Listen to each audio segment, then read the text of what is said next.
Good afternoon, Carl Duffenbaugh with you here on the Wisconsin Live Desk. It is Wednesday. We have reached hump day here in the state of Wisconsin and our studios here in Milwaukee. About to bring you some of the news as it's happening, including something that just started just moments ago. Speaker Robin Vos and other Republicans at the state assembly are speaking right now about some of the legislative issues, including the upcoming budget battle between the Republicans and Democratic Governor Tony Evers. Let's listen in live. If you're a student who's Jewish or has a different viewpoint on campus where you feel like you're either targeted or the victim of potential hate. So we want to ensure that whatever happens on campus, it is a free exchange of ideas and that people understand that's the basis for what the university should be. Democrats really want to see this funding for child care counts. Do we expect to see anything from Republicans on that, or is this the child care proposal we're going to see? So, I want to give a bit, I think if you look at this plan, it is comprehensive and it's a good idea. It's spending dollars on where we think is the most important. But under the plan that they have basically put out is saying that the way we drive down the price of groceries is to pay the owner of the grocery store more, hoping that it will trickle down to cost carrots and eggs less, right? What we'd prefer to do is to give the money to the consumer, to the parents to actually make those decisions so that they get the chance to do it. So, I don't think that their model is the one that we would ever support by just basically writing out checks to child care providers, hoping they charge less to the parents. Ours is really to make sure that the parents have access to the resources and hopefully incentives to be able to get the best quality care. You guys want to comment on that at all? No. Yeah. So 60% of daycare facilities in the state don't meet DCF's minimal quality standards. Does this package do anything about the quality of daycare? I haven't heard that 60% do not, so I would need more information on that. It's a DCF's budget request. Okay. Is that because of Youngstar and the issues with Youngstar? No, one of their assessment criteria is that they want so many daycares in the state to make at least 3 stars. 60% are at 2 stars or less. So that does have to do with Youngstar rating, and I know DCF is actually revising that program, so I think that will have an impact on that. Thanks, everyone. Thank you. Make it easier. Thank you.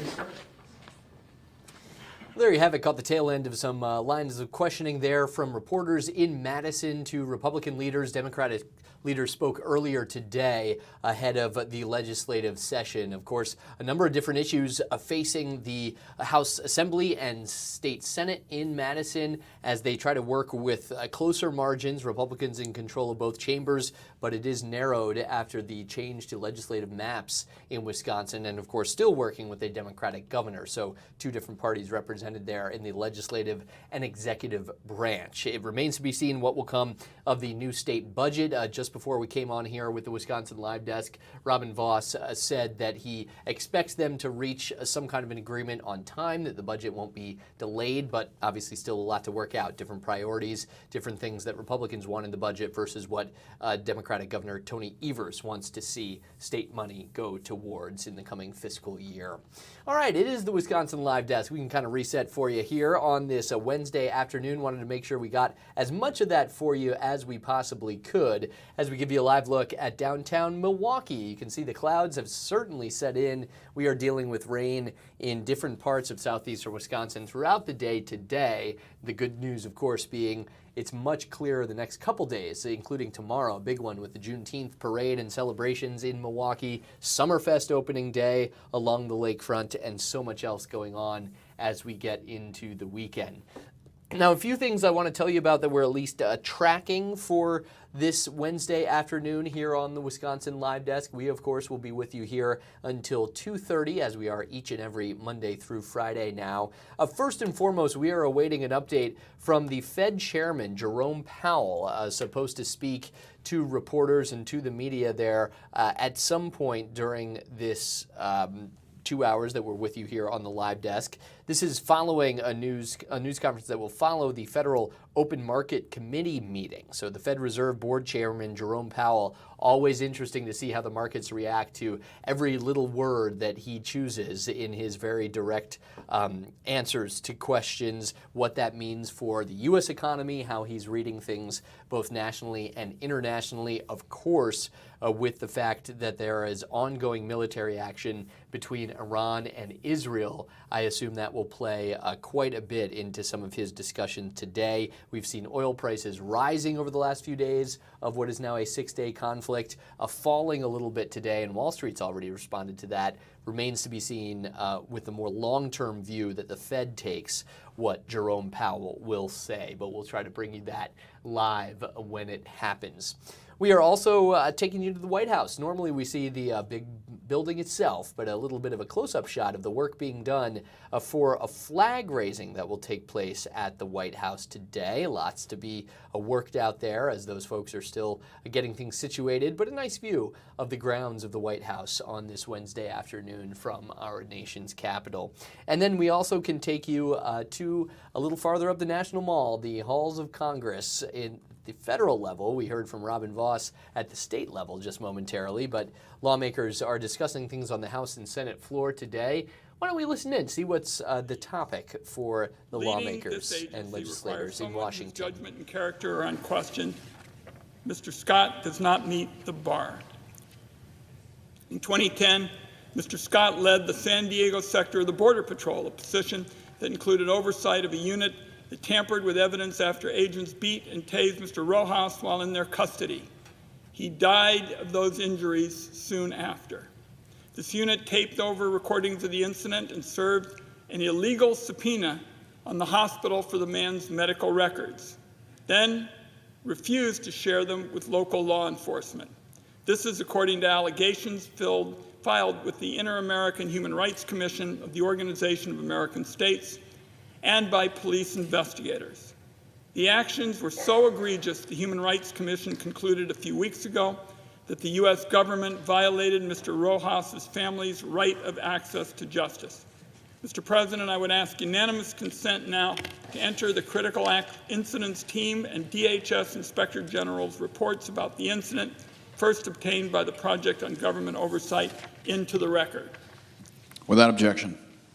Mr. President, Mr. Scott admitted before the Finance Committee that he signed the illegal subpoena and expressed no remorse for his actions. He appears so unfazed by these allegations of brazen lawlessness that it seems inevitable he will sanction similar abuses of power if he is confirmed to lead Customs and Border Patrol. Since Donald Trump took office, on far too many occasions, CBP has shown contempt for the constitutional rights of Americans. For example, in Texas, a 10-year-old U.S. citizen was left in Mexico with her family after being stopped by CBP on her way to a doctor's appointment for brain cancer treatment. In Washington, CBP detained a family of 6, including a pregnant mother who was still breastfeeding her baby, a U.S. citizen. CBP held them in a windowless cell for 24 days. They had no access to due process or ability to contest their detention. In Arizona, a 19-year-old U.S. citizen with intellectual disabilities who has difficulty speaking, writing, and reading was arrested by CBP and charged with illegal entry. Despite being an American, CBP kept him detained for 10 days. Mr. President, there are countless gut-wrenching stories like this. Courts have already raised concerns about CBP's inability to uphold the Constitution. Mr. President, I'm of the view that America needs strong enforcement at the border to protect our people against criminals and drug traffickers. But that does not have to come at the expense of violating Americans' constitutional rights.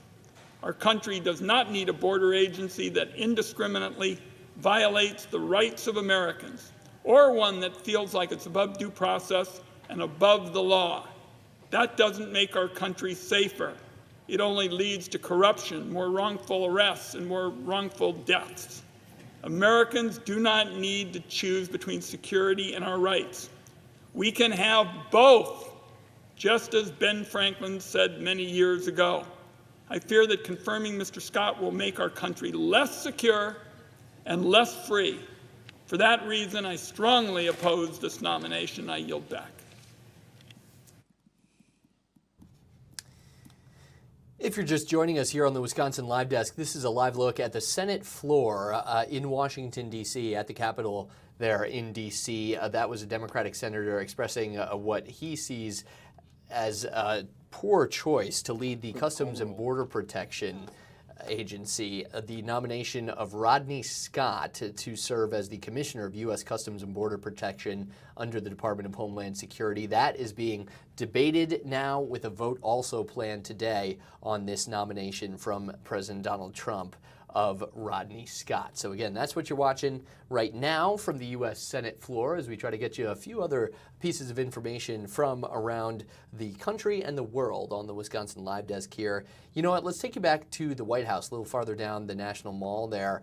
We're continuing on a flag raising that will take place later today, but we'll use the White House as a bit of a backdrop for what's happening both here in the country and around the world. Continued strikes back and forth between Israel and Iran, as there have been several powerful explosions that rocked the Iranian capital city of Tehran just about an hour ago, maybe 40 minutes or so, while at the same time air raid sirens have sounded in Israel with a fresh barrage of missiles from Iran approaching Israel. This is, unfortunately, has become the norm for both of these countries and the people that live there over the last few days. Now, Israel had to ease some of the restrictions for civilians earlier in the day because Iranian missile attacks had kind of waned over the last few days, but no immediate reports of injuries from this latest barrage of missiles from Iran into Israel, though the military was urging people to head to shelters after it did identify launches on what is Wednesday evening in the Middle East. Of course, it's Wednesday afternoon here in Wisconsin. Now, elsewhere, the president has said, quote, nobody knows whether or not he will move forward with U.S. strikes on Iran. That is the thing we are waiting to see what happens, as Israel has potentially been working to get these bunker buster bombs used from the U.S. to get at some of the Iranian nuclear sites that are buried deep underground, protected from anything except these massive, impactful bunker buster bombs. They would have to be dropped from American aircraft. And in an exchange with reporters at the White House today, the president said, quote, I may do it, I may not do it. I mean, nobody knows what I'm going to do. That is certainly the case no matter which side of the aisle you fall on, Democrat or Republican or world leader at that. Now, other witnesses taking you back to Tehran, this capital city of Iran, said that there have been more than 10 powerful explosions in the central part of that city, with Israel continuing its campaign today. White smoke was seen going into the air, though Iranian officials did not immediately acknowledge the strikes. So that continues to play out in the Middle East. The U.S. president weighing in, saying no one knows whether or not the U.S. will, in fact, decide to strike Iran itself or instead serve a secondary role, with Israel continuing its attacks, trying to hamper the nuclear program from Iran. All right, with that, we are going to take a break here on the Wisconsin Live Desk. It's 12:42. We're working to get our Jason Calvi up for you, our political reporter today, dealing with a serious topic here in the state of Wisconsin. That should be next for you in just a little bit on the Wisconsin Live Desk once we touch base with Jason. Thanks for watching. We'll be back after these 120 seconds.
States versus Dugan. Okay, cool. Coming up.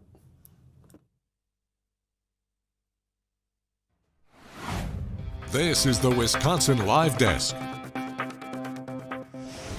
Hey, Carl Leffenbaugh back with you here on the Wisconsin Live Desk, where we take you around our great state, around the country, around the world for the news as it happens each and every afternoon, 12:30 to 2:30 here on Fox Local, as well as on the Fox 6 Milwaukee YouTube channel. Well, we have a story that started here in Milwaukee that has certainly received national attention, and our political reporter Jason Calvi knows that better than most as we bring him in from the newsroom now. Jason, great to have you here with us on the Wisconsin Live Desk. The case of Milwaukee County Circuit Court Judge Hannah Dugan on the other side of the law, now charged in this felony. Take us back to what has happened and where we stand today, because this has been something a lot of people have been quite interested in. Right, that whole case started in April, and federal prosecutors and then the grand jury has accused Judge Dugan, a Milwaukee County judge, of helping an immigrant that the federal government says is in the country illegally.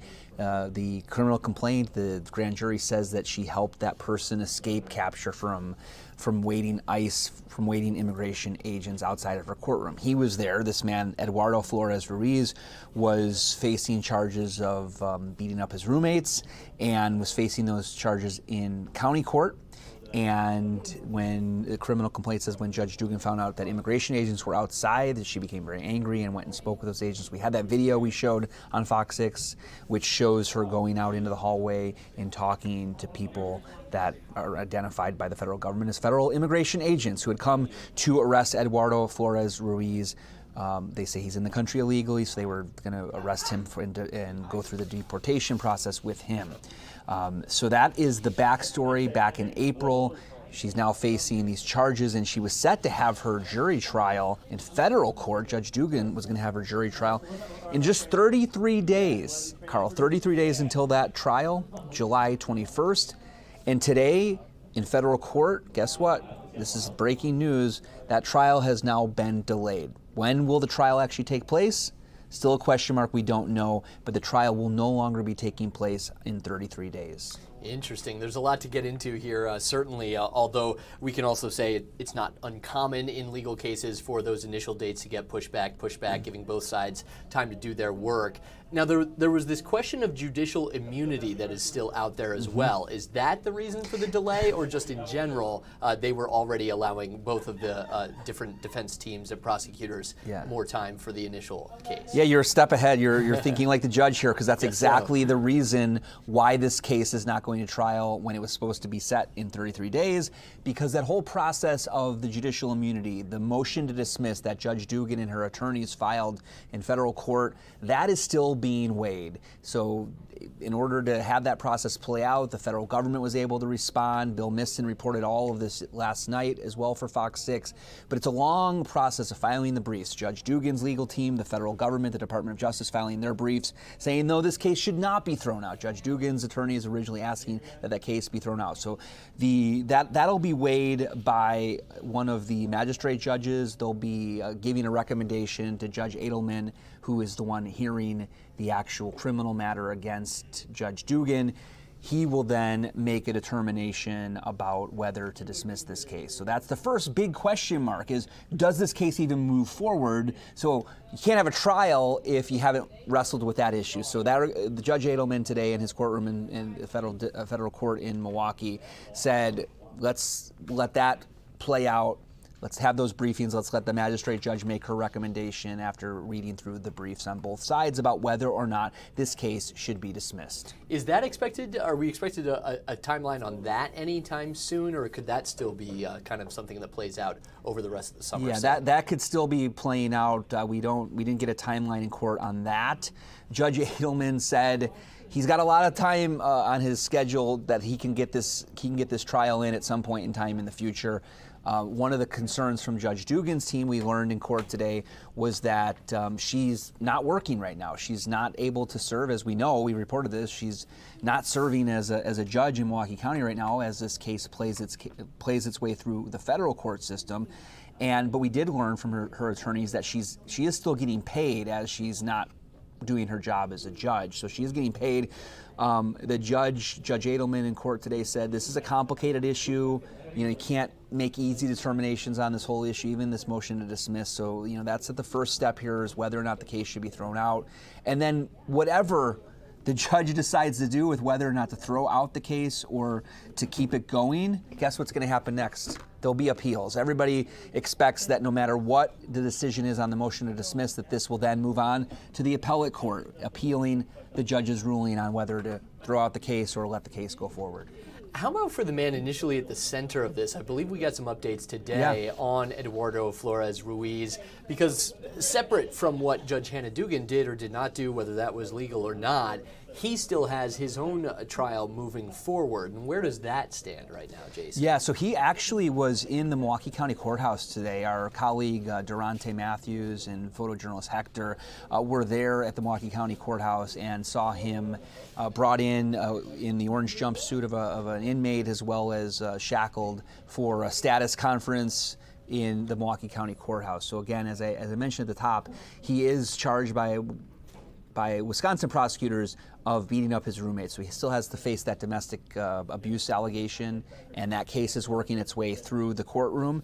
And we did learn a couple important dates for Eduardo Flores Ruiz. He'll have pretrial for those charges against him September 8th, and then he'll have his jury trial that is set right now for October 13th.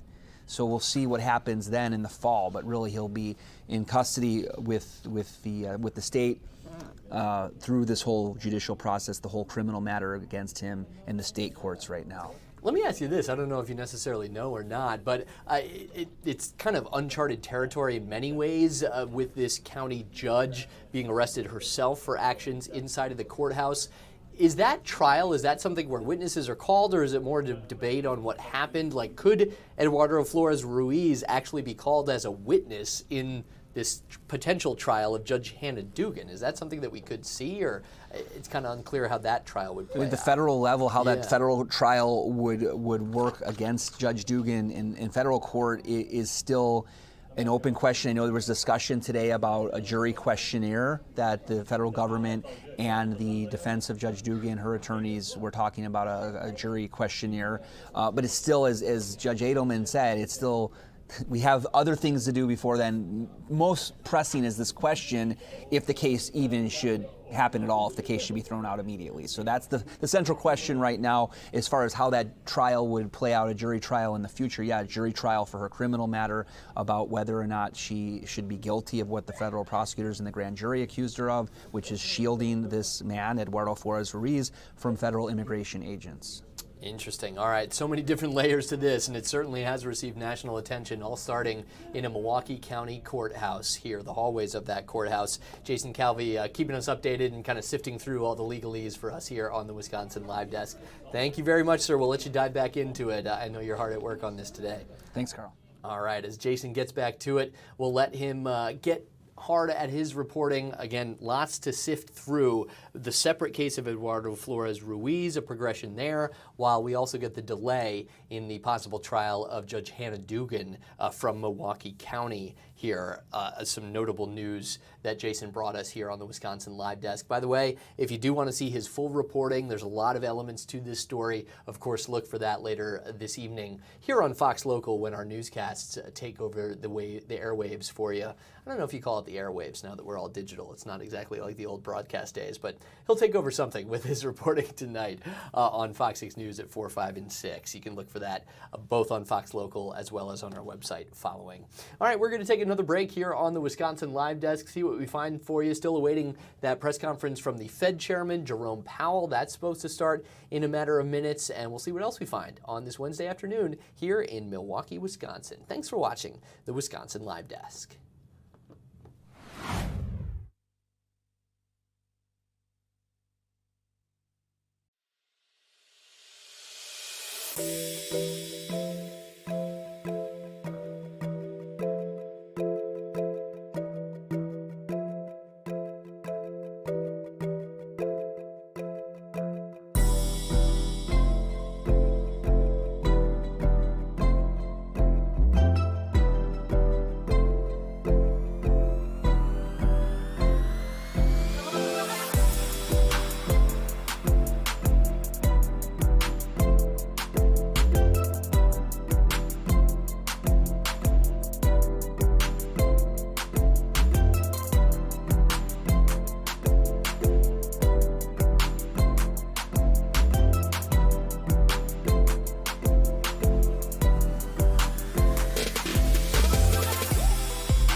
This is the Wisconsin Live Desk.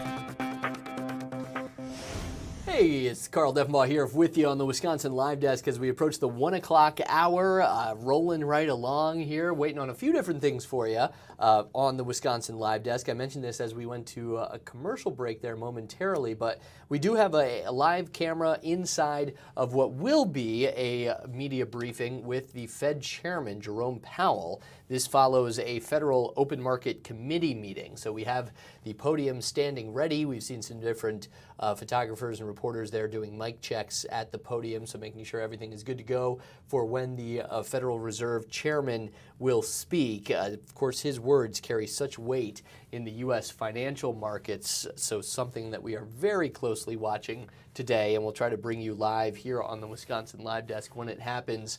Hey, speaking of the markets, the different changes you can see, the Dow Jones Industrial up just about 135 points or so, up 0.3% on the day today. That is a noticeable change, though, especially after oil prices had been so high because of the ongoing conflict in the Middle East and the strikes between Israel and Iran back and forth. Now, in this case, crude oil prices have actually dropped. That's good news because of President Trump saying it's not too late for Iran to give up its nuclear program. So some of the strongest moves we've seen on Wall Street today were from the oil market, with oil prices kind of, as one of the articles terms it, yo-yoing back and forth for days. The rising and falling fears that Israel's fighting in Iran and strikes on the nuclear system in Iran could disrupt the global flow of crude, and so much oil coming from the Middle East, so much oil passing through some of those different waterways, and whether or not Iran could impact that in the days that come. Oil prices have fallen today on signs that perhaps the fighting could cool, and that is a little bit of the reason for the bump there. The Dow Jones in the green for the day today, although it hasn't meant that the strikes are not happening. Several explosions heard once again and seen in Iran's capital city of Tehran, more than 10 in fact, with white smoke filling parts of the air of the capital city. Iranian officials did not immediately acknowledge the strikes, but it's believed to be Israel continuing its campaign. And on the other side of things, Israel had air raid sirens going off throughout the country once again as the military identified missile launches coming from Iran on what is Wednesday evening in Israel right now. Some of the restrictions have been eased for civilians in Israel earlier in the day, but then the air raid sirens go off once again with people urged to shelter, seek shelter, and stay there with missiles inbound from Iran. So that is some of the fallout of what's happening in the Middle East, how it's playing with U.S. markets as well. And we will continue to follow that for you here each and every day on the Wisconsin Live Desk. Now, one of the other things I wanted to tell you about is what's coming tomorrow. Of course, here in the city of Milwaukee, as we give you a live look at the City Hall building and the rest of Water Street and some of the downtown buildings there. Of course, tomorrow, a very busy day. It's the Juneteenth holiday, as well as the Juneteenth parade in Milwaukee, celebrations to follow, and also the first day of Summerfest, of course. There are some changes coming from the City of Milwaukee's Department of Public Works. It released this statement just a little bit ago saying those DPW offices will be closed tomorrow for the Juneteenth holiday. Now, because of that, that also means no garbage, no recycling pickup tomorrow. The collection days, if you're in the city of Milwaukee, shift forward after any of these city holidays. So you can check out the collection schedules online, but basically it's whatever your day was, it shifts forward to the next day. Drop-off centers also closed tomorrow for Juneteenth. Daytime and overnight parking regulations will be enforced as normal. So yes, it's a holiday, but it comes on a weekday, a Thursday. Just know that some of the daytime and overnight parking regulations throughout the city of Milwaukee are still going to be enforced as normal. And the tow lot, by the way, also open tomorrow from the hours of 9 in the morning until 1 p.m. So not closed entirely for Juneteenth, but open from 9 to 1. The Waterworks Customer Service Center, that will be closed, as will in-person live telephone assistance. So whether you're going in person or trying to call them on the phone, they are closed tomorrow. automated account information, bill payment, that will remain available, the automated system, by calling a phone number. And you can still pay your bills, check out your balances anytime online at the Milwaukee City website, milwaukee.gov. For any kind of emergencies you are asked to call, there's a 24-hour control center, so even on a holiday, you can still call the control center. But for the most of us living in the city of Milwaukee, the big thing we'll notice, garbage and recycling pickup won't happen tomorrow from the Department of Public Works. That's because of the Juneteenth holiday. Now, the other thing that we're watching here, as I'll pop up our friends in the weather office, their satellite and radar map here. This is the Wednesday satellite and radar, what we've seen already coming here up to 102. Some rain this morning in the Milwaukee area, more on the way, certainly, for your Wednesday. The question is how much we will get tomorrow with all of the festivities and action happening around the city. Sounds like the chance for some isolated showers, though certainly not anything like a rain-out washout, either for the parade, the Juneteenth celebrations to follow the parade in the morning, and then switching gears over to Summerfest and opening day for the big gig along the lakefront. Again, there might be a spot-up shower or something like that, but certainly not a washout for your Thursday, because we're getting all of this rain you're seeing on the radar and satellite right now today on Wednesday. So if you had to pick, that's pretty good timing, I would say. Get it out of the way today before we get to all the events happening around the city tomorrow. And a big weekend ahead. It's basically sunshine and temperatures in the 90s for Milwaukee as we get into Friday, Saturday, and Sunday, as a high of like 96 at last check. So it's going to be a hot one. Summer officially starts on Friday. Summer temperatures certainly here as well in Milwaukee. All right, we are going to take another break here on the Wisconsin Live Desk and check back in about 2 minutes.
This is the Wisconsin Live Desk.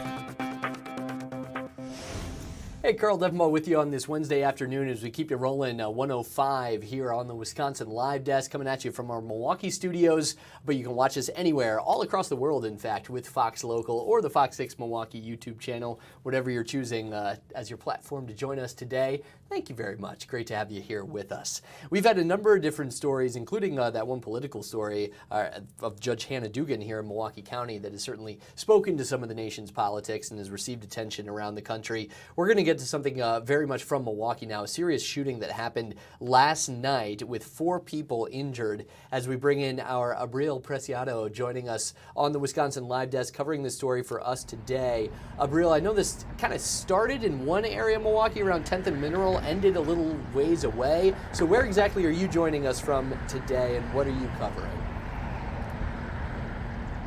Hey Carl, good afternoon. Yes, as you just explained, it started in one area and ended up here. So from what we know and from what police has provided us information is that this all started on 10th and Mineral, which is just going down that street where our photographer Gabby is kind of pointing at to, and it somehow ended up right here on 9th and National at this gas station.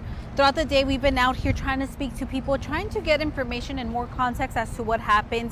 Many of the people that we spoke to that include this food truck on the side, they were telling us that they saw a car rushing in through that street going down 9th, coming inside this gas station at high velocity, and ended up right here impacting this fence, and in turn also leaving damages to some vehicles right here. Right here we could see some of the damages left from the car, and right here to this car as well. We were able to also speak to the owners of this auto shop, who were telling us that they're also trying to figure out what happened as well. But obviously it came as a shocker here for many residents and also neighbors here in the community. People were telling us that, it was kind of scary to kind of see it happen and unfold last night. As mentioned, what we know is that 4 people were wounded, and this all happened around 8:45 p.m. Once again, all we know, it happened near 10th and Mineral. Just for that amount of damage to to see, on the fence there, Abril, it had to be quite a fast-moving car at that point. Those 4 people, by the way, are expected to recover. They were all taken to the hospital for treatment, ranging in age from 26 to 34. I was kind of surprised at even just catching up on this myself. I went to our web article. Usually there's a fair amount of information from police. That's kind of it, a bit bare bones. So now coming the next day, how much have they started to piece together? Or there's still plenty of questions about just who these people are, what exactly led to this shooting? Carl, that's what we're trying to get to the bottom of. We did reach out to MPD, and so far they were telling us that there is no updates at this point. All we know is that they are looking for more information, and they are asking the public that if they have any information or know anything in connection to this this shooting and this incident that happened last night, to contact them. That's what we're trying to piece together right now. We also have a surveillance footage that was shared with us by the gas station, and we'll continue to show it up once we have it uploaded. Hopefully we can get it on here and show it to you guys as well. But yes, right now we're just kind of out here, still news gathering, still trying to put the pieces together to give you guys context as to what happened here. But this is so far what we got to. It ended up at 10th and Mineral, near 10th and Mineral, and ended up here with this. I was going to ask you about surveillance video. Obviously, you get a big gas station there. You expect it to have cameras out and about. We'll look for that video later today when you have your full report for us here on Fox Local. But maybe you can just describe for our viewers what you actually see in that video, because to explain to people watching, we kind of do a little bit of what the police investigators do too, right? Go around the neighborhood, ask people what they saw, what they heard. If there's video footage in this case, that's even better. Tell us what we see on that video as you yourself are doing your own reporting here today. Yes, exactly. Just like you explained it perfectly, Carl. We're trying to speak to people, trying to get context to it, trying to put kind of get an idea of what happened. And from what people were telling me again was that, at least here in the gas station near this area, was that they saw a car come inside through this gas station at high velocity, and that's exactly what we saw in that surveillance video coming from this gas station.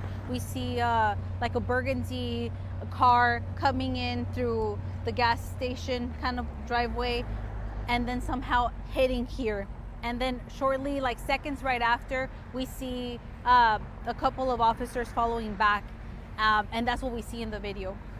All right, well, that is what we will look for tonight as your reporting continues out there in the area of 9th and National, something that started near 10th and Mineral as well. 4 people shot. We know they are going to recover. No one dying from that shooting, but between the ages of 26 and 34, still so much to be determined. No, take it away, please.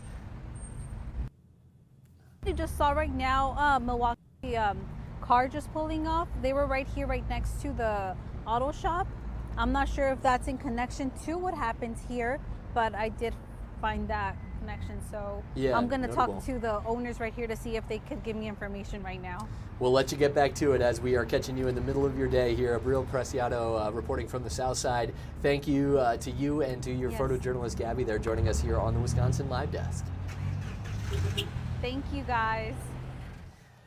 Well, that is the news as it happens. That's what we try to bring you here on the Wisconsin Live Desk. But Abril and her photojournalist in the middle of their workday doing the same thing investigators try to do, piece together what happened after a shooting that left 4 people injured in Milwaukee last night around 8:45 p.m. or so. So just as it's, even starting to get dark these days, approaching the longest day of the year with the summer solstice coming on Friday. Abril's going to go and talk to that auto body shop. We'll see if we hear anything from that, as well as what you can look for later today from her reporting. Same as I mentioned with Jason Calvi earlier. Look for those full stories once they've pieced some things together here on Fox Local when our newscasts take over around 4 p.m. each and every day. We are here on the Wisconsin Live Desk with you 12:30 to 2:30, catching a lot of people in the middle of their days, but trying to bring you the news as it happens, including the construction projects as they happen. Let's take you back to the front lawn of the White House here. We mentioned it was a flagpole construction project going on. There's actually 2 of these massive new flagpoles being installed on the White House grounds today. President Donald Trump had said they were desperately needed and that he would actually pay for them himself, but there will be 2 nearly 100-foot tall flagpoles, one on the north lawn, one on the south lawn of the White House. Construction on them began early this morning on June 18th. Flag raised on the south lawn around 1 p.m. Eastern time, of course, noon our time, at a ceremony that included members of the Trump family. Each of these just massive flagpoles, the North Lawn flagpole being installed right now, as we saw them kind of working on the base. Now they have part of that flagpole erected, and it appears pouring some concrete there into the base to get it all set and locked in there on the North Lawn of the White House. President Trump in a social media post said, "This is a gift from me of something which was always missing from this magnificent place. Hopefully they will proudly stand at both sides of the White House for many years to come." And yeah, just under 100 feet tall for each of those flagpoles on the north and south lawn. The flags themselves on each of those poles are massive as well. The White House has continued to swap things out under the second term of President Donald Trump, familiar with the White House, but also making some changes in his second term in Washington. He also said earlier this year he'd like to see a new ballroom built in the White House while he's there as well. But for now, a flagpole on the South Lawn already unveiled in a ceremony today. This flagpole on the North Lawn going in as we speak and as we watch here on the Wisconsin Live Desk. All right, we'll bring you back to our Milwaukee studios. No giant flagpoles behind me here in this closet. We like to joke sometimes, the Wisconsin Live Desk. We're going to take another break and see if we can get you that press conference with the Fed Chairman Jerome Powell momentarily, and what else we have here on a Wednesday afternoon in Milwaukee. Thanks for watching the Wisconsin Live Desk.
This is the Wisconsin Live Desk.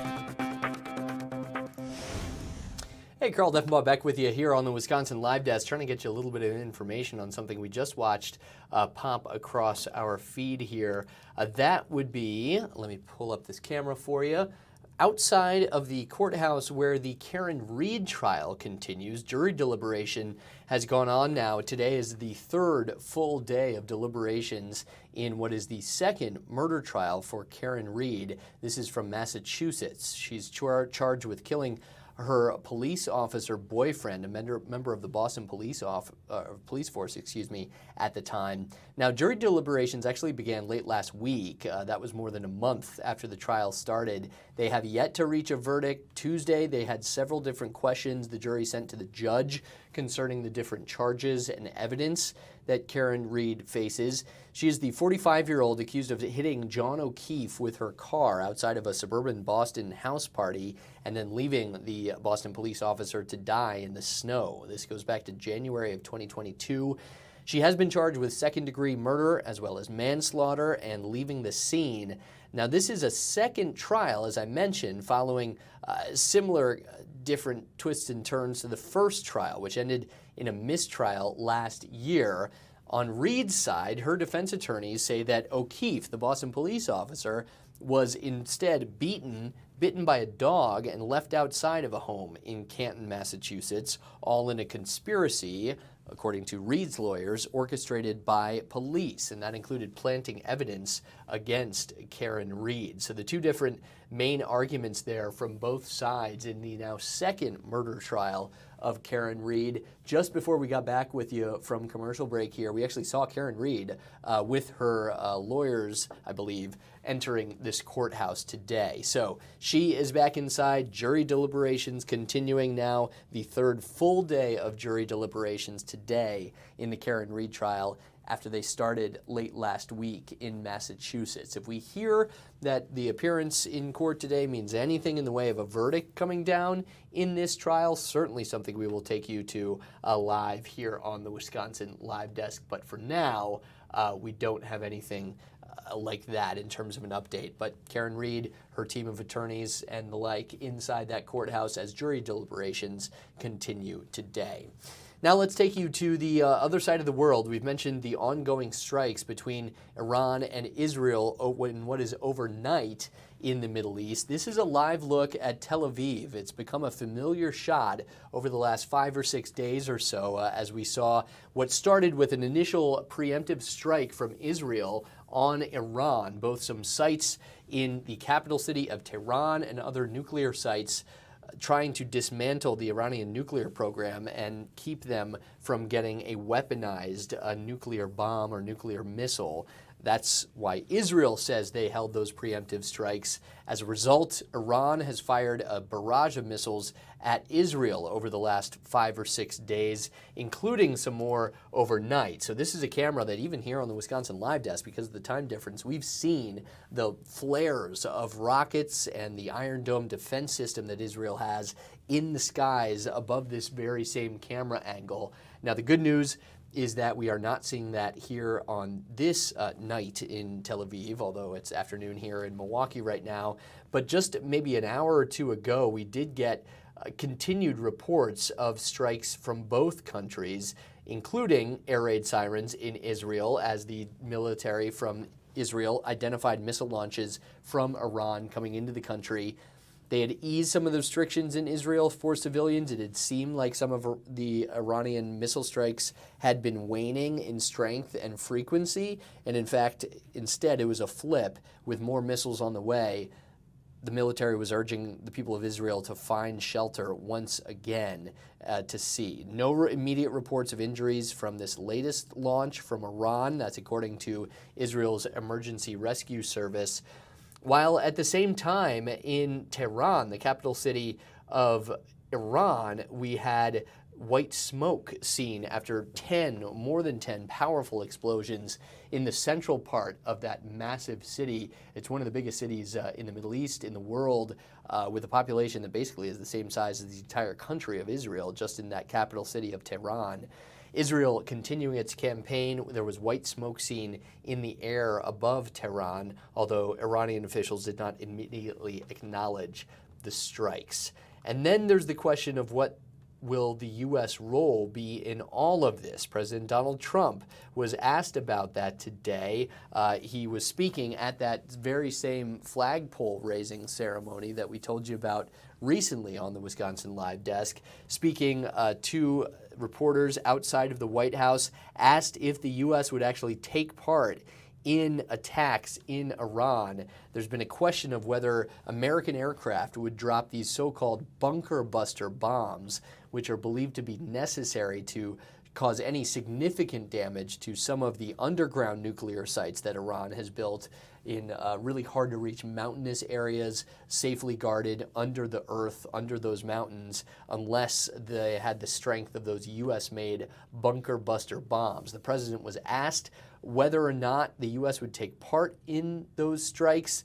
This was his quote to reporters today outside of the White House. Quote, "I may do it, I may not do it. I mean, nobody knows what I'm going to do." At the same time, Iran's supreme leader has issued a fresh warning today. Any direct U.S. involvement in the Israeli military operation would be greeted with stiff retaliation. Certainly, the countries in the Middle East on the edge of their seats, waiting to see what could happen, how much the U.S. will get involved or not with the ongoing barrage of missile strikes and attacks on Iran's nuclear program from Israel. That remains to be seen. I'm going to pop something up for you here because I just noticed it. The judge in the Karen Read trial now sitting down at the podium. Let's listen in to see what we have. Everybody into court. You know, shortly thereafter, they knocked again and said they didn't have a verdict. So I asked the court officer to tell them to put that verdict slip in an envelope and seal it, and to give it to us. Paul, do you have it? I haven't seen this. It's been sealed. I'm now going to seal it in the legal sense. So this is sealed. No one will have access to it. It will be preserved and made part of this record. I'm going to ask it to be marked for identification with the word jury, Chrissy, just to keep it separate and apart from everything else. So it's marked for ID with the word jury.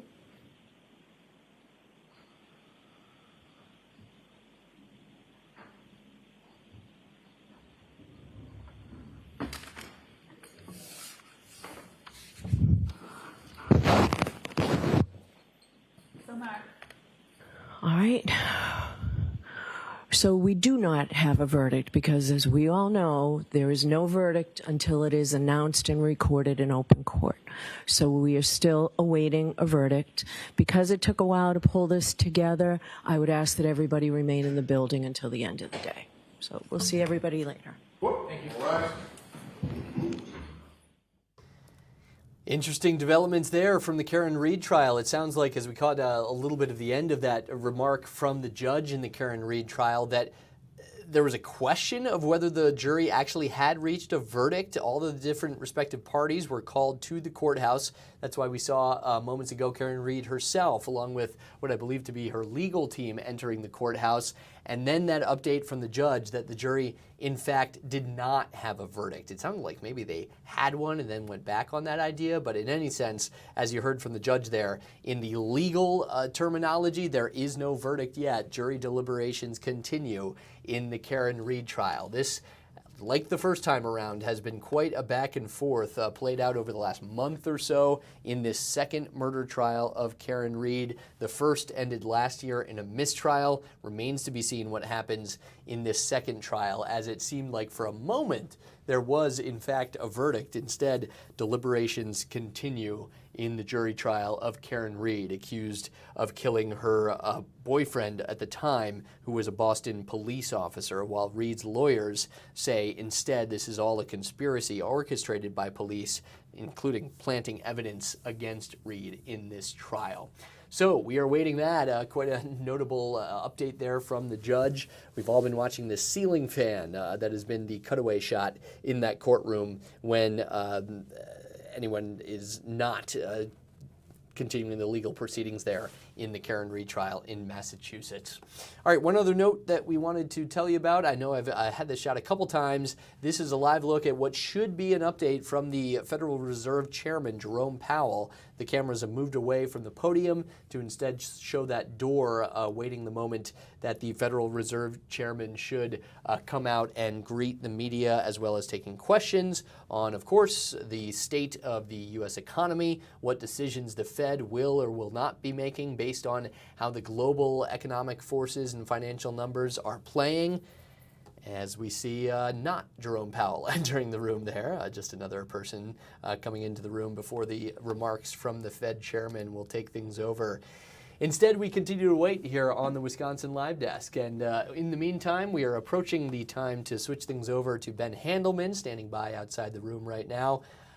He will handle the second hour on the Wisconsin Live Desk, taking you all the way through 2:30 on this Wednesday afternoon here in Milwaukee, Wisconsin. So while we wait, the Fed chair, certainly a lot hanging on his every word when it comes to the financial markets here in the U.S. and around the world. People's savings and decisions on home buying, car buying, and the like kind of rest on the decisions of the Fed chairman, whether or not to raise or lower interest rates or keep things steady as they have. We know the president, along with the vice president and other Republican leaders, certainly from the administration, have been calling on cuts to interest rates from the Fed chair, who instead has chosen to kind of remain steady through some of the different factors, including the tariffs that the Trump administration placed on so many international trading partners, seeing how that would play out, as well as trying to continue to lower inflation numbers in the U.S. as a result of some of the last few years. All right, let's take you back to the White House, where this flagpole raising continues. Great shot of some of the crews. Just saw Ben Handelman, big fist pump. He loves big boats and he loves big flagpoles as well. There's already one on the south lawn of the White House. That was part of a ceremony President Trump took part in this morning, or excuse me, right around noon Eastern time, 1 o'clock in D.C. And now this flagpole on the north lawn has been at least put up vertically. The crews on the left there still continuing to pour some cement, get that base nice and solid. And here we go. Jerome Powell has just stepped to the podium. We'll use this to do our handoff. Ben Handelman will be with you after Despite this. Elevated Let's listen to the Fed the economy chairman. is in a solid position. The unemployment rate remains low, and the labor market is at or near maximum employment. Inflation has come down a great deal, but has been running somewhat above our 2% longer run objective. In support of our goals, today the Federal Open Market Committee decided to leave our policy interest rate unchanged. We believe that the current stance of monetary policy leaves us well positioned to respond in a timely way to potential economic developments. I'll have more to say about monetary policy after briefly reviewing economic developments.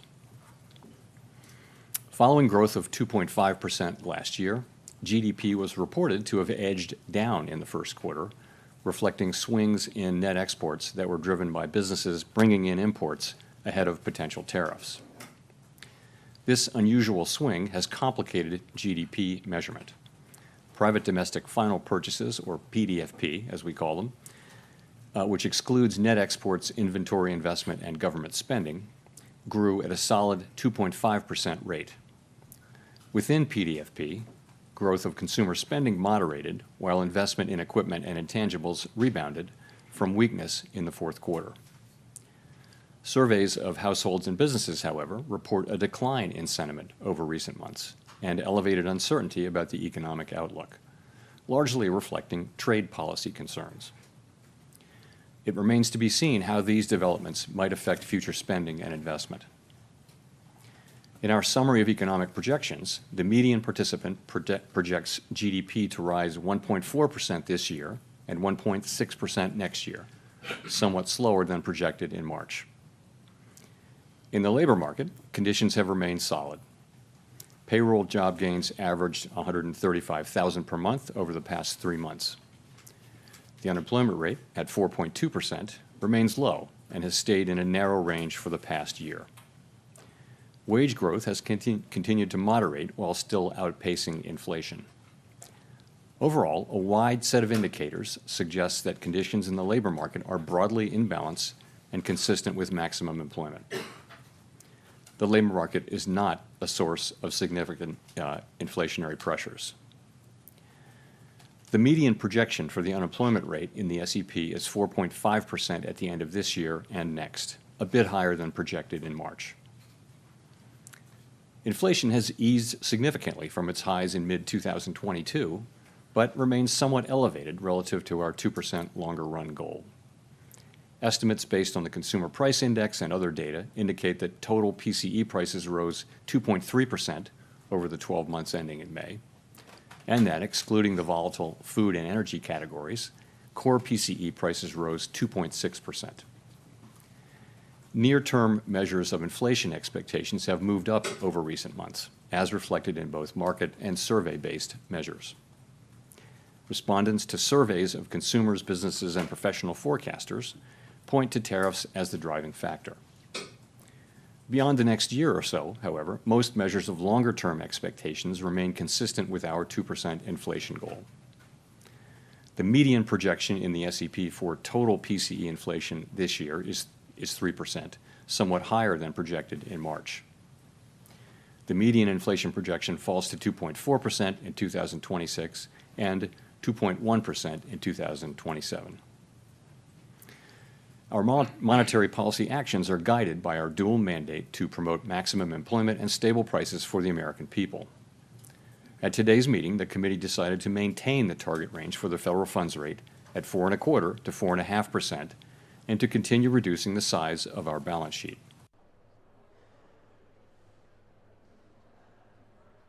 Coming data, the evolving outlook, and the balance of risks. Changes to trade, immigration, fiscal, and regulatory policies continue to evolve, and their effects on the economy remain uncertain. The effects of tariffs will depend, among other things, on their ultimate level.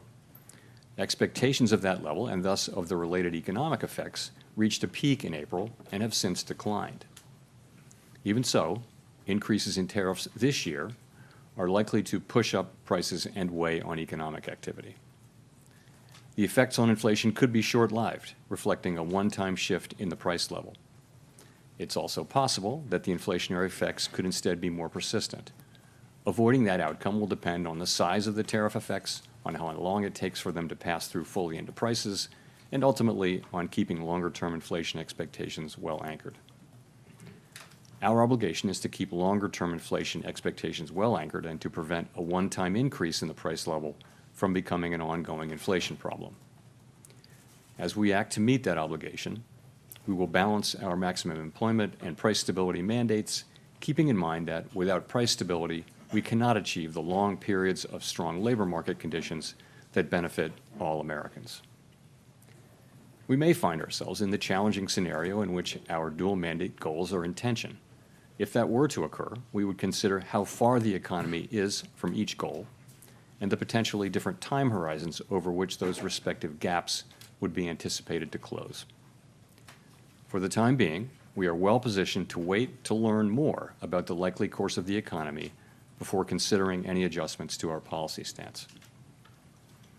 In our SEP, FOMC participants wrote down their individual assessments of an appropriate path for the federal funds rate based on what each participant judges to be the most likely scenario going forward. The median participant projects that the appropriate level of the federal funds rate will be 3.9% at the end of this year, the same as projected in March. The median projection declines to 3.6% at the end of next year and to 3.4% at the end of 2027, a little higher than the March projection. These individual forecasts are always subject to uncertainty, and as I've noted, uncertainty is unusually elevated. And of course, these projections are not a committee plan or decision. At this meeting, the committee continued its discussions as part of our 5-year review of our monetary policy framework. We focused on issues related to assessing the risks and uncertainties that are relevant for monetary policy and the potential implications for policy strategy and communications. Our review includes outreach and public events involving a wide range of parties, including Fed Listens events around the country and a research conference that we held last month. We are open to new ideas and critical feedback and we will take on board lessons of the last 5 years in determining our findings. We intend to wrap up any modifications to our statement on longer-run goals and monetary policy strategy by late summer.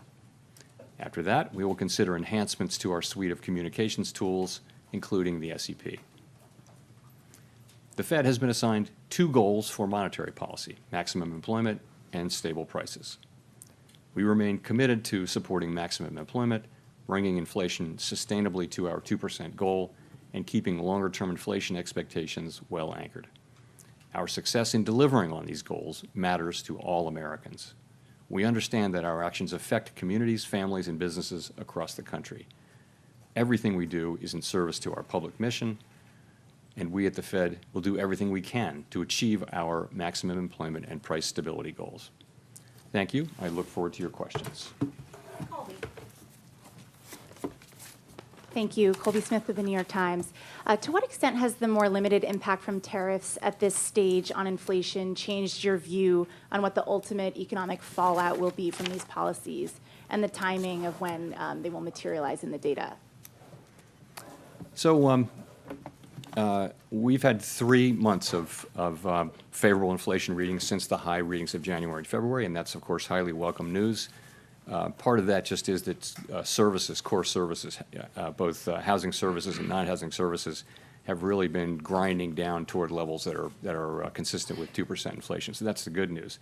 We've had goods inflation just moving up a bit, and of course we expect, as you point out, we do expect to see more of that over the course of the summer.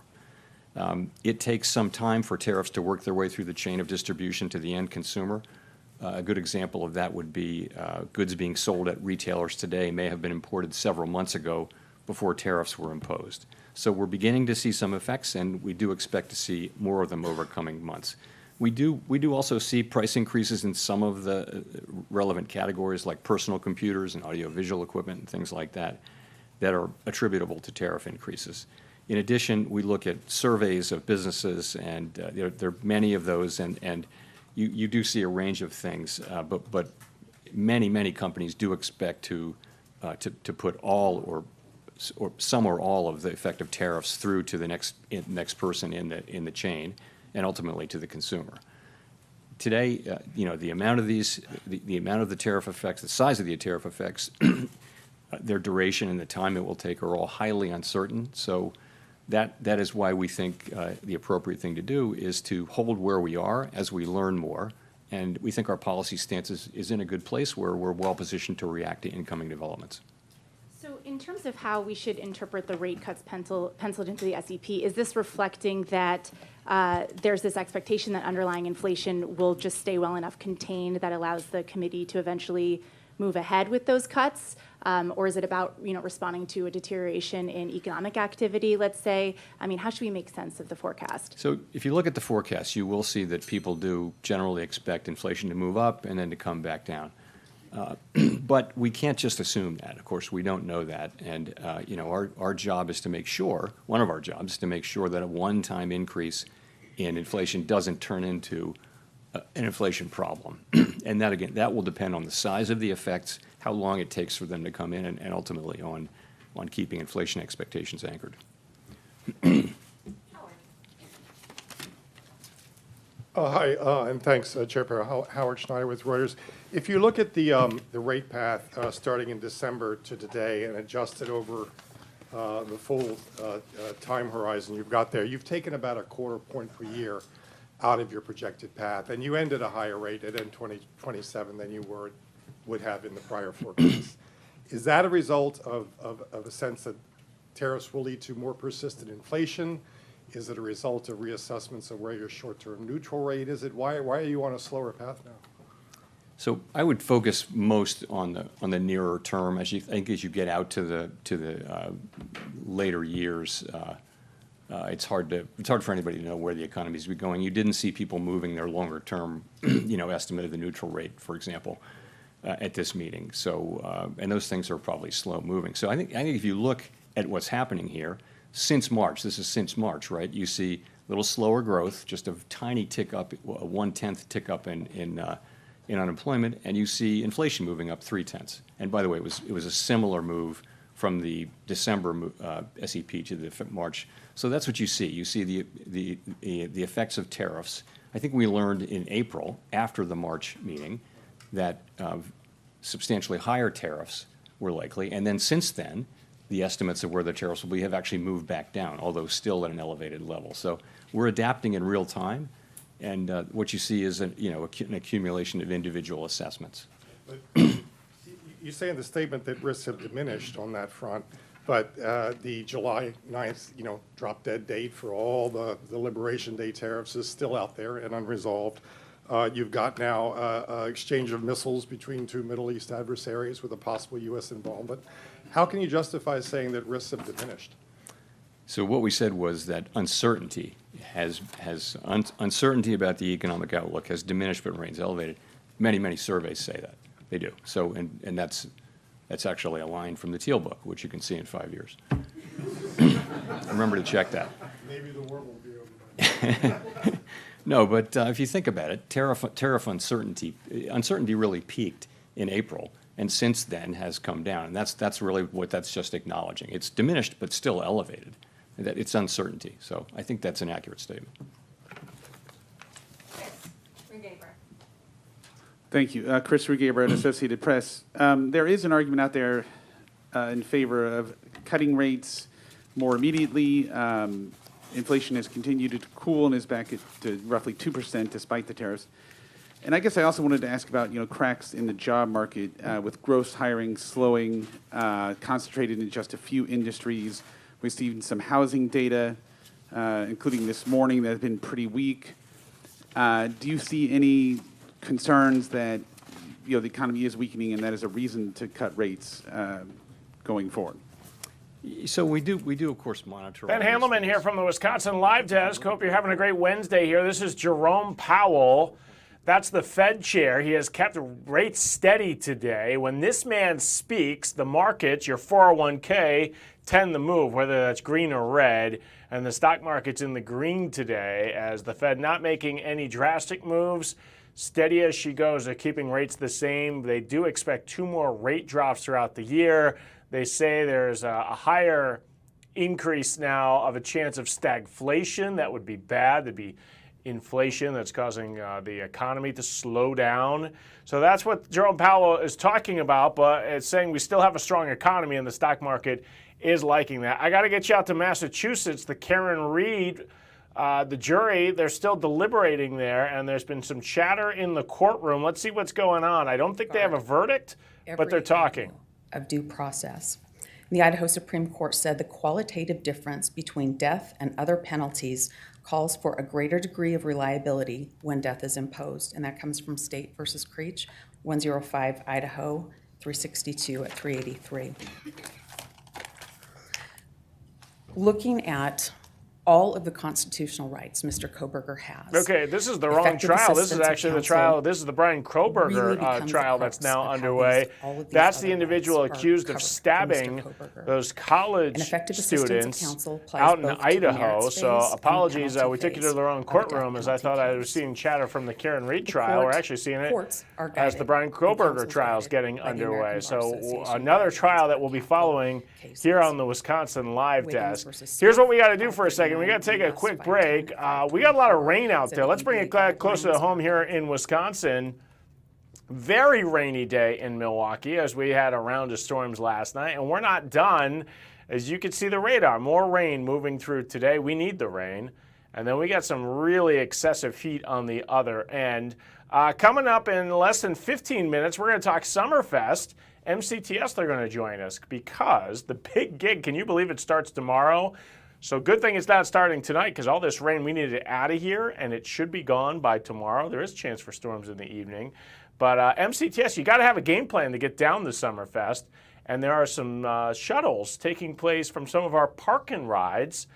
Really inexpensive way to get to the big gig, and it's a good way. So that's coming up here in a few minutes here on the Wisconsin Live Desk. But we'll continue to follow everything that's coming in live right now. So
This is the Wisconsin Live Desk. Hey, what up, news nerds? Ben Handelman from the Wisconsin Live Desk. This is the most exciting hour of television you're going to watch today because where we're going, even I do not know. From this room, we've got all these live feeds. They're coming in. I've got the ability to change them up here with the press of a button, and we will do that over the next hour here as we finish out the Wisconsin Live Desk. Already been a pretty exciting day. We heard from Abril Preciado, what she was working on. There's construction going on at the White House that we've been following. They're putting a 100-foot flagpole, two of them actually, one on the south lawn, one on the north lawn. So we've got flagpole cam. And we've been dipping in to a new look there at the White House if you ever visit. Happening at this hour, we're still seeing Jerome Powell is speaking. These are the reporters that are asking questions. They're just raising their hands. And the Fed has decided to keep rates the same, which has made the stock market happy. It's in the green. The Fed saying the economy is strong, and they do think there'll be a couple more cuts in the next year. So we will keep following that. We got this just in. This is a press conference. Hakeem Jeffries, you see him there on the back right, the Democratic leader, holding a press conference about hospitals. We're going to dip into that in just a second, but first, I got to tell you what just came into my inbox. And that is news from the Brewers. They are going to be holding a big event at the ballpark that they've just announced on July 25th. There will be an alumni home run derby. They're bringing in some really great former players to have a home run derby. It's a 3 o'clock game, which is random for a Friday, but it is July. So here's what the Brewers are doing. They are honoring 25 years of American family, of AmFam Field, used to be Miller Park. And for the 25 years it's been here, they're having this big event. So here's what they'll be doing. Before the game, until first pitch, you get beers for $2.50. You can get brats for $2.50. They're going to have autograph sessions throughout the game, literally throughout the entire game. There will be random former players, pouring beers at the game. And we've just learned they will then have a home run derby, Little League style, where they'll have two captains and then they'll just select the teams there on the field. Here's the list of players. You ready? Ryan Braun, Keon Broxton, Carlos Gomez is coming back to town, Jimmy Nelson, Jace Peterson, Ed Cedar, the former coach, Randy Wolf, and then they've already previously announced some of the alumni that will represent the roster here. Bill Hall, I mixed him with J.J. Hardy. Corey Hart, Jose Hernandez, Prince Fielder will be here. Giovanni Gallardo, Corey Knebel, Dan Kolb, George Kataris, Mark Loretta, Casey McGee, Nigel Morgan will be back in town. Mike Moustakas, Ben Sheets, Eric Sogard, and Eric Thames. So that is the lineup here. There will be a pregame ceremony, all these players. So they initially announced that a lot of these players would be coming, but they've added even more. They've announced the team captains will be Ryan Braun and Carlos Gomez, facing off and joined by Giovanni Gallardo, Bill Hall, Corey Hart, Casey McGee, Nigel Morgan, and Eric Thames. So that's pretty cool. That's happening at the ballpark. We're following the weather here. It would be a roof-closed kind of day. The Brewers, they do have a game against the Cubs tonight. Look at all the lightning that's coming into Indiana. Looks like all that lightning is going to miss us here in Wisconsin, but we are going to get the rain. Will they get the ball game in tonight? And hopefully this rain gets out of there by the time they have a first pitch. 7:10, I believe, is the first pitch. Okay, quickly I'm going to take you to this event that Hakeem Jeffries is holding about hospitals. Let's listen in. As you can see, various doctors are talking, and they're calling it our Save Our Hospitals event. Let's listen. You think will be their priority? Immediate need for a roof over their head and food to survive. Healthcare will suffer. Throughout my career as a nurse, I have witnessed firsthand what happens when people don't receive preventative health care. As an emergency room nurse, I saw people end up having strokes, developing end-stage renal disease, and going on dialysis. Some became permanently blind, and all because of poorly managed chronic health conditions. In the long run, taking people off of Medicaid only makes healthcare more expensive for everyone, because minor health issues develop and then turn into emergency situations that take up a lot of resources. And those resources are both human and financial. I would like to end by saying, when healthcare coverage is systematically taken away from vulnerable families, the consequences are devastating. I personally believe that this is a systematic way to reduce the population. Slashing Medicaid and defunding institutions like Brookdale would be waging war on our communities. We cannot allow this to happen. Thank you very much. And now we will hear from Ms. Elaine Raffington, representing the Guild of 1199. Good afternoon, everyone. Thanks for having me. Thanks for coming, Akeem Jeffers. I am a proud employee of One Brooklyn Health System, Brookdale campus. Let me tell you about the Medicaid cut. I listen to the cries of the community. I'm a MOA, I'm also a health coach. We need Medicaid funding for this community. Mental health issue is a vast population of this neighborhood. Diabetes, hypertension. I often listen to the members, listen to the Okay, Ben Handelman here from the community. Wisconsin Live Desk. You're listening to this event. These are healthcare workers, hospital officials out in New York City with Hakeem Jeffries, the Democratic leader, worried about cuts to Medicaid, Medicare, and really funding for hospital systems. We're watching that. I want to get back to Jerome Powell.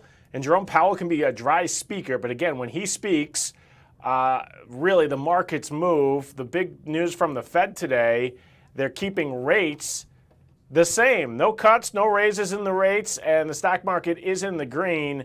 But what's he talking about when it comes to inflation? Let's listen in. A meeting where we talked at a high level about a number of ideas.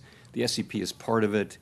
Many other ideas. It's sort of, how do we think our communications can be improved? There are a number of ideas. People offered a really, it was a great conversation, number of ideas, but we're going to look at those with staff briefing and a lot of thought in the fall. And I would say when it comes to changing communications, I would only support things really that only implement things that have very broad support. And also you want to be really careful because I think our communications are pretty well received. They're not broken. So more is not necessarily better, but better is better. So we're going to be looking at ways to do things that will improve the clarity of what we do for the benefit of the public.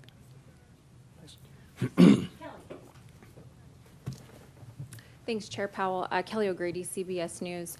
You're famously known as the guy that makes decision based on data instead of speculation. You've said today the inflation data is in a good place. We don't know how tariffs are going to impact prices going forward. That's uncertain. But I've got to go back to the last time that you cut rates in December, and there was still the what if of tariffs. So what made you feel comfortable cutting then when inflation was higher than where it is today and you didn't cut today? Well, the forecast for inflation in December was 2.5%. Core PCE for 2025, the forecast was 2.5%, which was a good inflation forecast. I think what we've learned is that, and this was long before we had any idea of what the actual policies would be, we've learned that the tariffs are going to be substantially larger than forecasters generally thought. And we don't, our forecasts are generally not particularly different from those of other, well-resourced forecasting operations. So what we learned, and particularly in April, was that very substantially larger Okay, tariffs Ben were Handelman coming here in, from that the would Wisconsin mean Live higher Desk. We're inflation. still listening. Jerome Powell That's what here happened. And so speaking. now you see, And again, I was just clicking the buttons around here because when Jerome Powell speaks, people in Wall Street are listening. And I have been watching the numbers here. They were up over 100 points. Now look what's happening. They don't like what he's saying about the economy and inflation because you can see the dip, and that dip occurred as soon as Jerome Powell opened his mouth. Now, the Fed had earlier in the day said that they were not going to change rates. The Fed moved into the green. You can kind of see just after the 2 o'clock hour it move up. And now that Jerome Powell has held this press conference, is talking about stagflation. That's when inflation goes up and there's concerns about the economy becoming stagnant because of that. The market is now responding and it is now in the red. So that's what can happen just with one press conference. Is Wall Street very jittery right now with what's happening, obviously, all around the world, especially with tariffs here in the United States, what's happening in the Middle East. And man, okay, now we're kind of diving there. We're dropping 50 points. We'll keep watching the numbers as the press conference continues. As obviously Jerome Powell, very interesting press conference. Again, he's a dry speaker. To you and I, be like, well, this is a pretty dry press conference. Oh no, Wall Street, this is actually firing, and it's firing them up as they're moving your money in your 401k. So we'll keep watching that. We're watching the weather here today. We got rain in the area.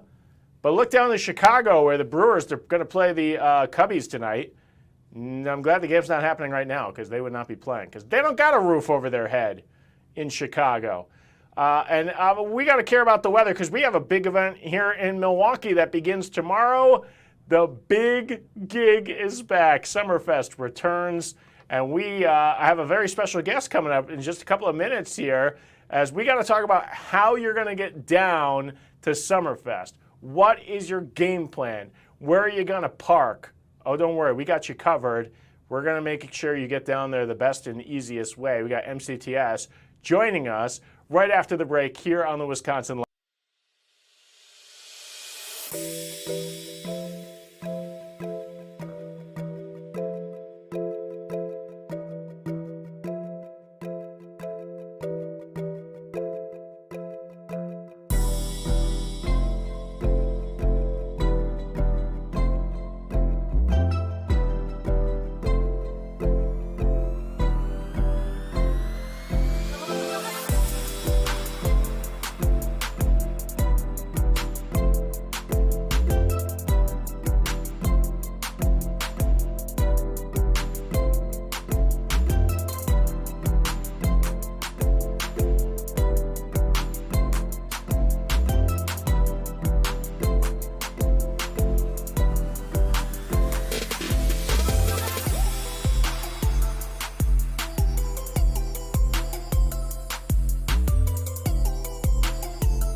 This is the Wisconsin Live Desk.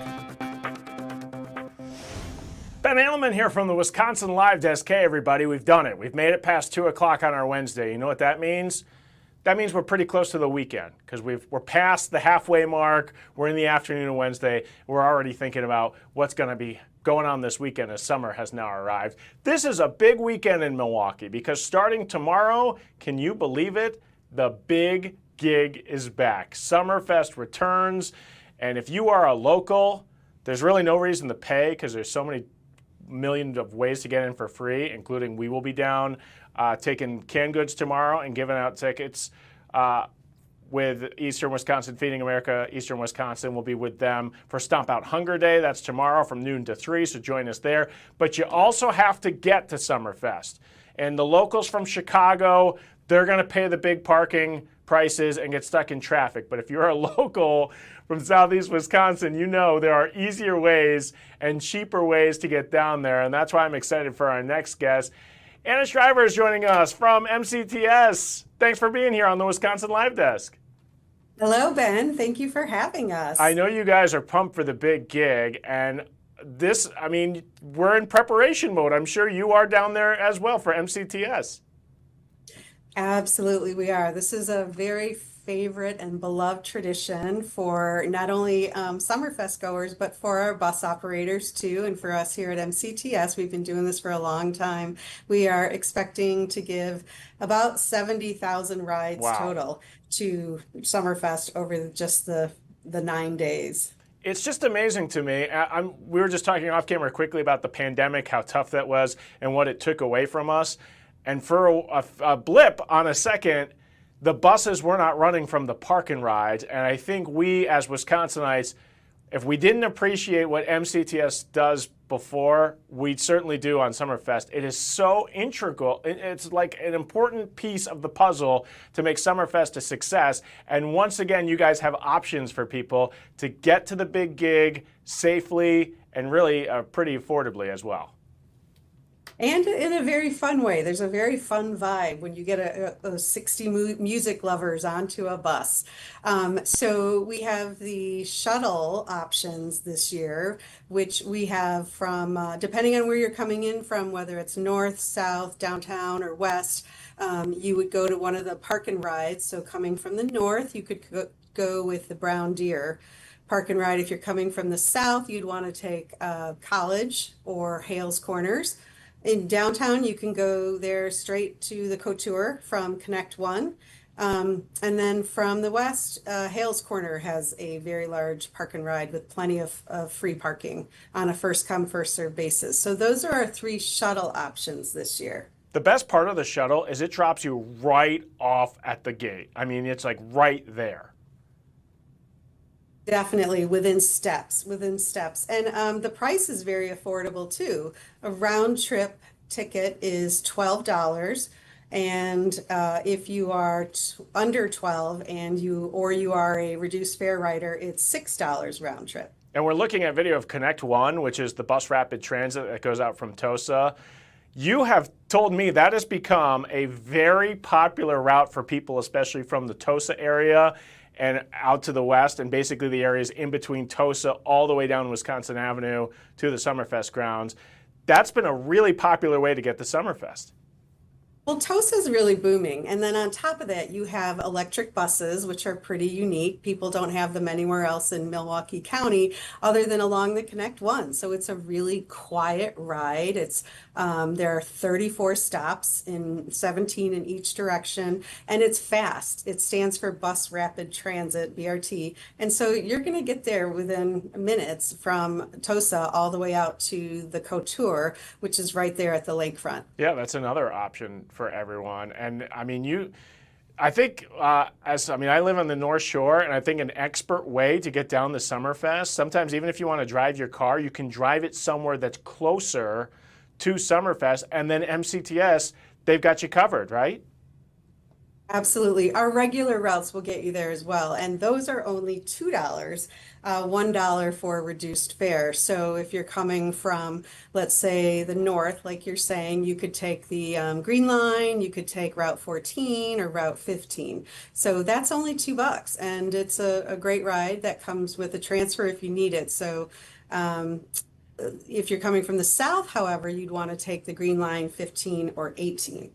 And then from the west, you're going to want to take Connect One, 18 or 30. Can we talk about your app for a second? Because I love the app. I'm an MCTS lover. I love riding the bus. And the app's kind of new because we went through a transition in the last few years here. But what I love about it is you literally pop in where you want to go, and it'll tell you how to get there and when you can leave your house. Oh, I'm so glad you're a fan of it. So yes, so if you are new to taking the bus, you could go to your mobile app, UMO, download the UMO mobile app, and then you can actually pay with the app. So you can just scan it on the bus, or if you take Connect One, you'll prepay, so you'll scan it on the validator right there at the platform, so it's quick to load.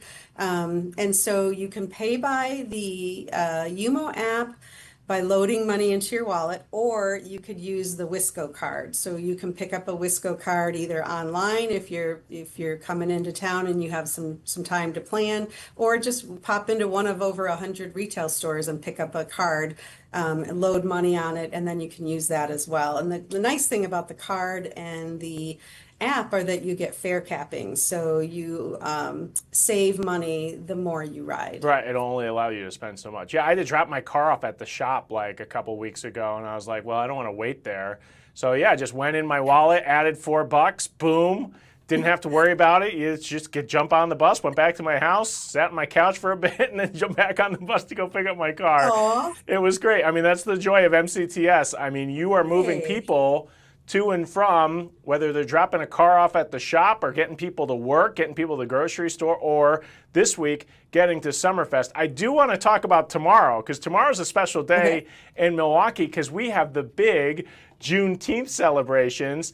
And what do you know, MCTS, they've got you covered if you want to go, because this is a rare opportunity. Summerfest is actually going to have special programming at night for Juneteenth.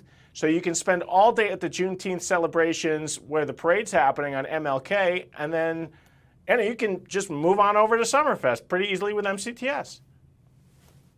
That is awesome. We're so excited. It's the first time. So our bus is actually in the parade, Ben.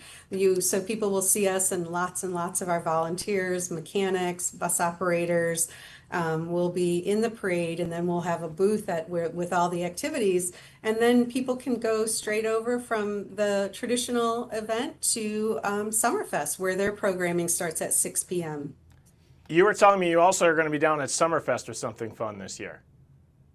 You got a bus nearby? What? A bus at the Midgate? Is that what's happening? Yeah, so that's where you pay when you come from the shuttles. It's cashless, just like Summerfest. So that's something to keep in mind if you're planning on taking the shuttle. You can use all kinds of, pretty much everything in your wallet will pay other than cash. So if you have a Discover card, any kind of credit card, and also a Google Pay or Apple Pay.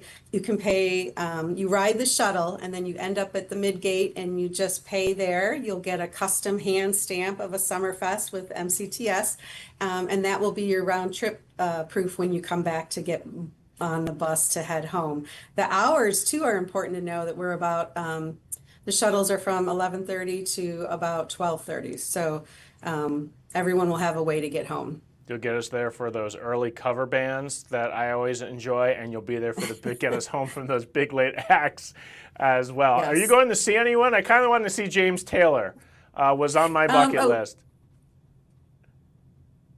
I have seen James Taylor, not there. We do have someone in our office going to James Taylor. We have someone else going to Hosier. I have a lot of memories of going as a child and remembering my whole family dancing to Helen Reddy, and it was really exciting.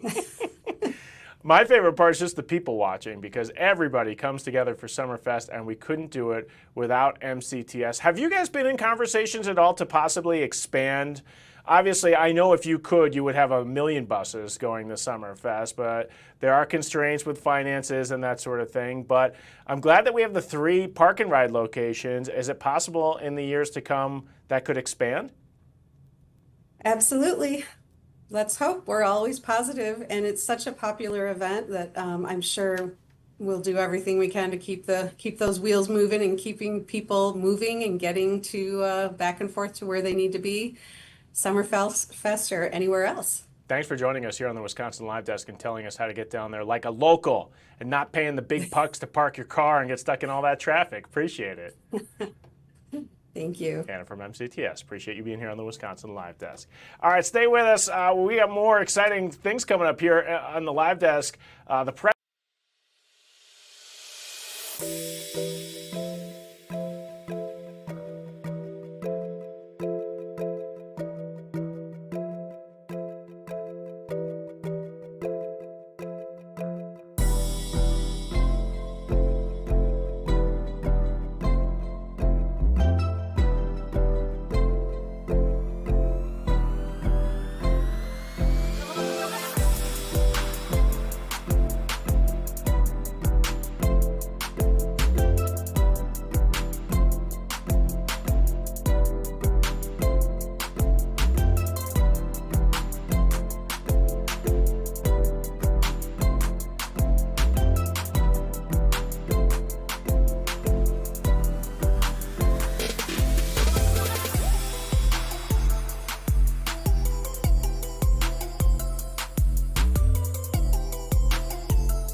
This is the Wisconsin Live Desk.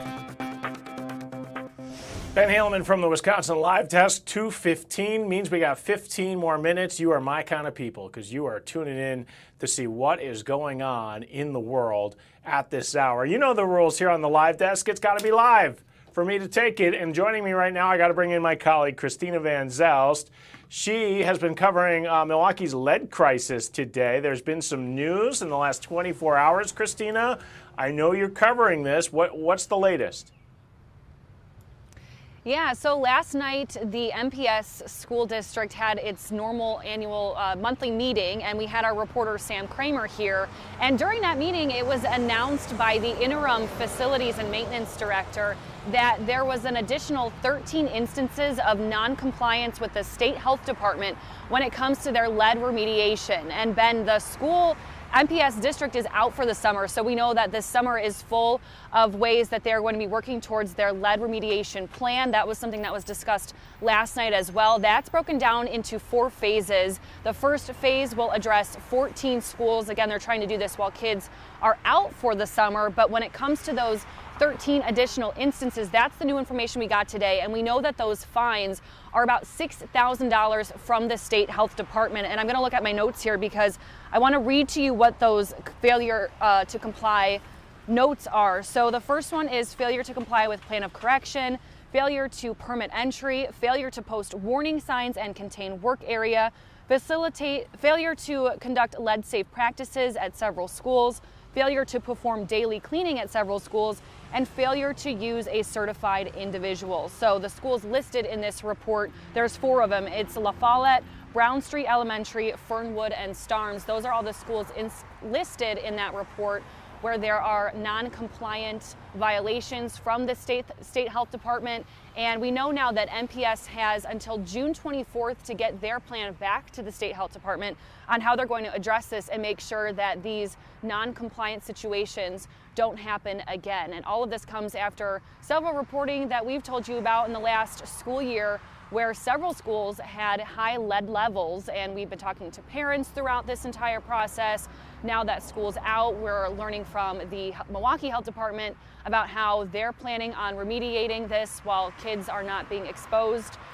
We do have an interview with a parent who's part of the Lead Safe Schools MKE group coming up here after this live hit with you, Ben, but want to hear his take on how there are actually fines now from the state health department. But this has been an ongoing thing. We've been covering it for several months now, and again, it was just brought up it was not on the agenda last night, these non-compliant fines. So that's something that we're following up with today. Yeah, more money out the window from MPS because of possible mistakes that have happened. I've seen reporting out there, and correct me if I'm wrong on this, there's been a change of leadership at the facilities department. Obviously a big change of leadership with the superintendent who's really come in the middle of all of this, and now it's her job to fix the lead problem. But this appears to show, I mean, MPS knew they had lead issues and then couldn't even follow the rules of the state of when you know you have an issue, like as simple as putting signs up to say warning or lead remediations.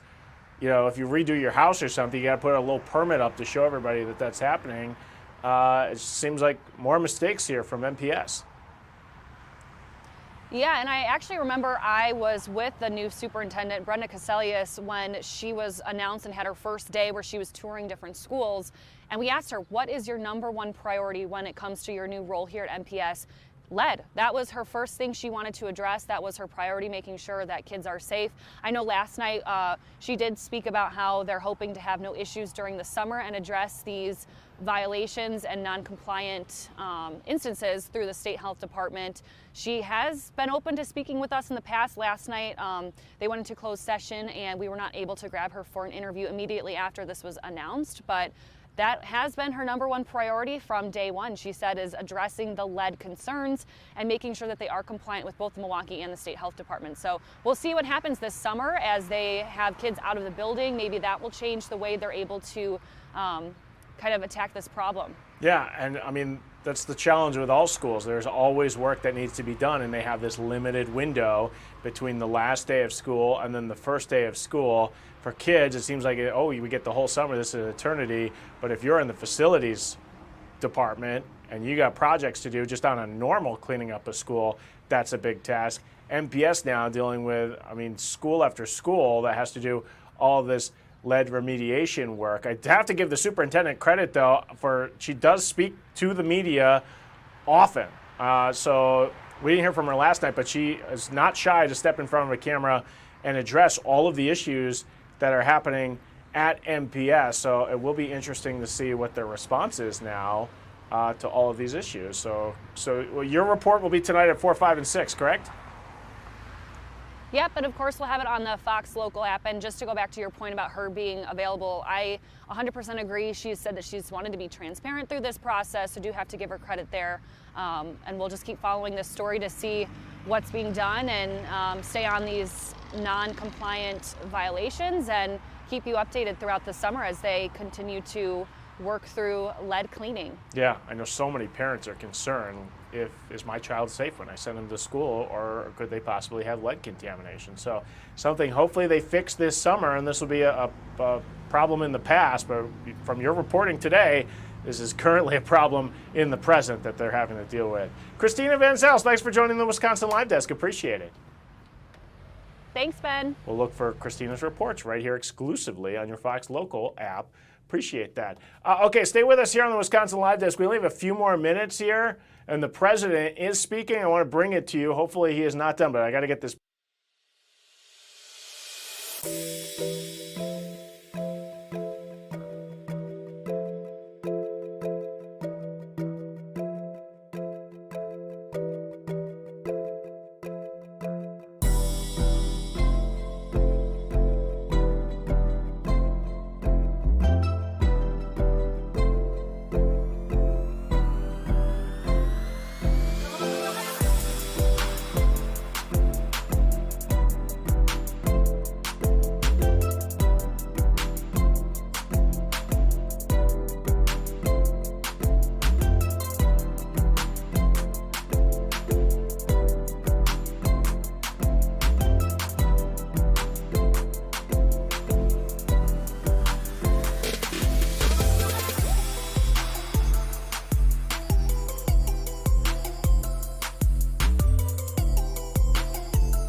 This is the Wisconsin Live Desk.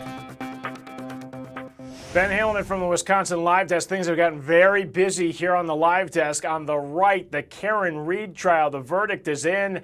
Not guilty in the manslaughter charge. Accused of killing her boyfriend when she hit him with a car, left him for dead. That's what prosecutors said. But the jury finding her not guilty. On the left, that's the president. He's speaking. He's having an event in the Oval Office. Of course, he's being asked about what's going on in the Middle East. Let's start there. Let's listen in. Not a ceasefire. We're long beyond ceasefire. And I said, why do you say that? Why would you say ceasefire? It's a bad term to use. Because a ceasefire means like everything's going swimmingly, we'll take a little time off. It's not. We're not looking for a ceasefire. We're looking for a total, complete victory. Again, you know what the victory is. No nuclear weapon.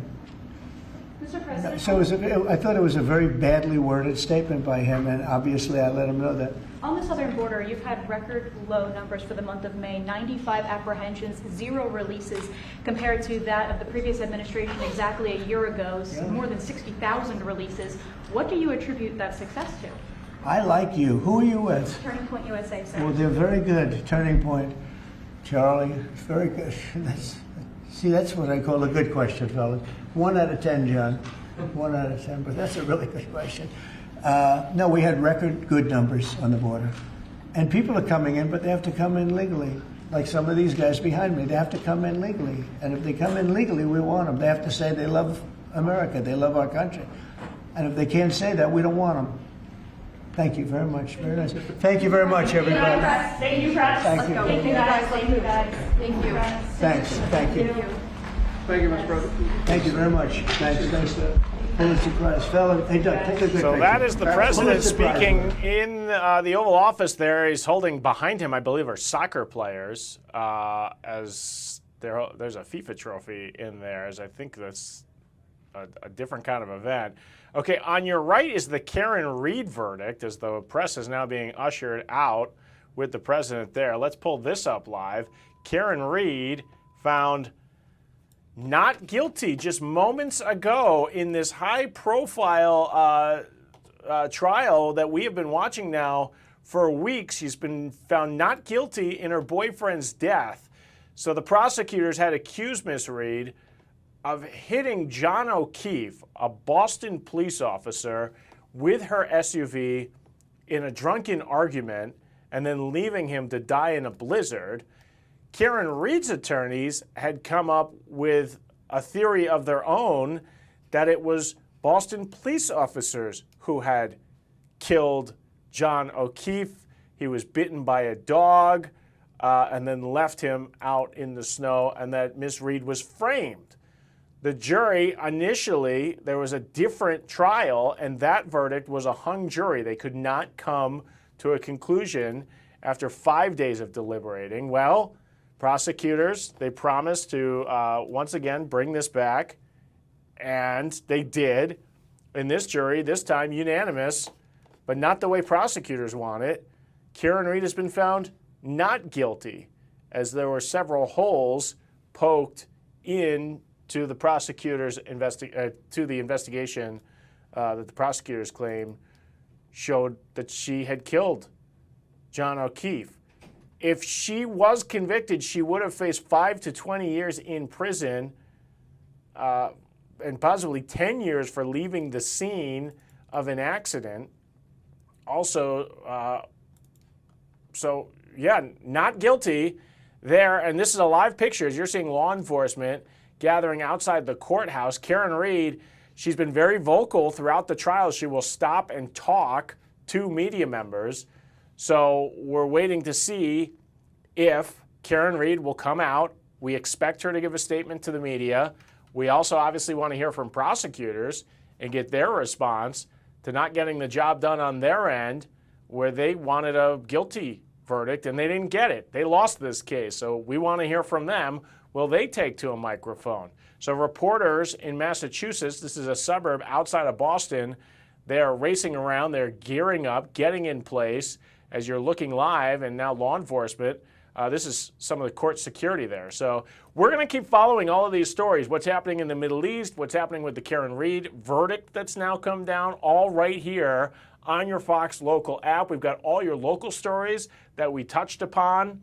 There's some really interesting stories. We just heard from Christina about the lead crisis as she's doing an interview. So stay here on your Fox Local app. If you're on YouTube, make sure you download Fox Local, and we'll see you same time, same place tomorrow. Thanks for joining us.